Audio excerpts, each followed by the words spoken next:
Hi everybody, welcome to my brand new vintage camera lens, and it's the Chinon 200mm f3.5. Now why am I saying brand new? I got this from the usual second-hand shop, and I don't believe, for whatever reason, this has ever been on a camera. There is some marks now on the screw thread there where I put on my EOS adapter, so it is used now, but when I got it that was untouched.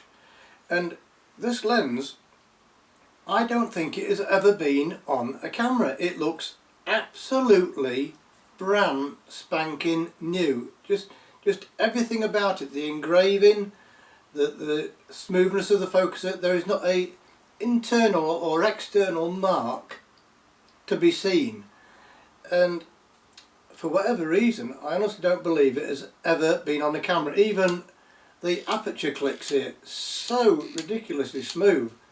And so yeah, I think I got a bit of a bargain here. I think was it a tenner? I can't remember, but yeah, so 200mm f5, very similar to the Chinon 200mm f3.3.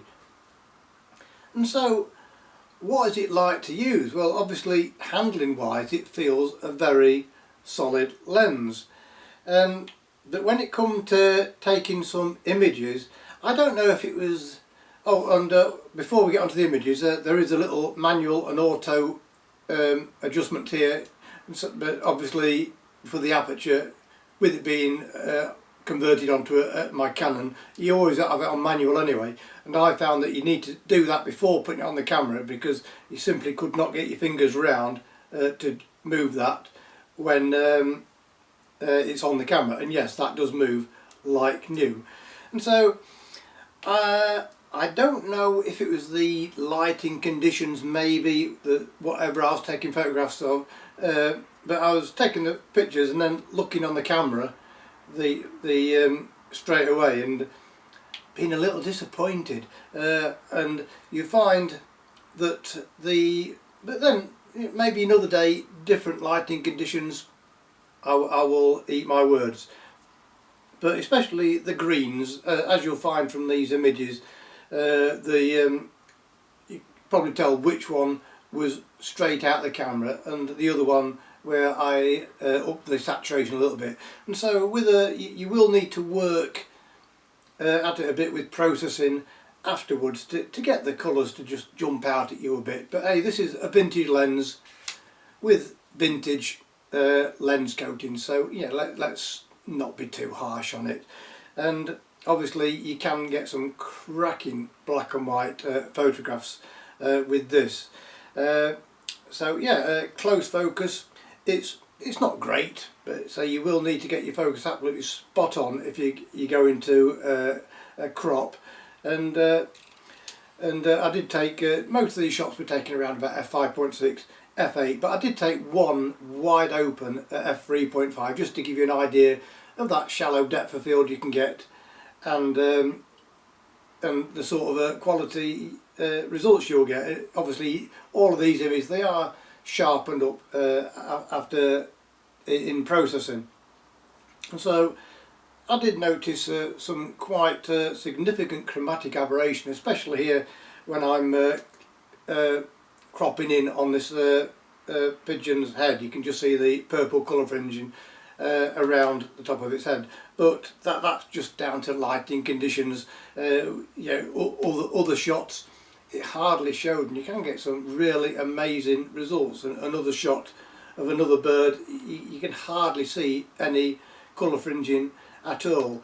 I did experiment with what sort of bokeh you can get, or bokeh, depending on how you pronounce that. I did put a little bit, did ask that question in the community section, so I'll not mention how many aperture blades it has. You look at these photographs and you'll be able to count them for yourselves, but you get some nice effects. And just some more examples of when you crop in the evident chromatic aberration, which I'm sure you can reduce with processing. And so that's a quick look around the Chinon, or yeah, the Chinon 3.5 f3.5 200mm. Oddly, I didn't find it as much fun as the Chinon f3.3 version. I don't know why. Nothing really to do with the image quality. I just enjoyed my day out shooting with this more for whatever reason. It's one of those things that's hard to explain really, but I'm sure if I give this another chance, maybe take some photographs with better lighting conditions, then I will get some much better results. So yeah, that's a quick look around this. Pretty much, I'm guessing I'm the second person ever to use this lens, or maybe the first person ever to use it. And that is the Chinon 200mm f3.5. So as always, I hope this helps. Thank you very much for watching, and I'll see you next time.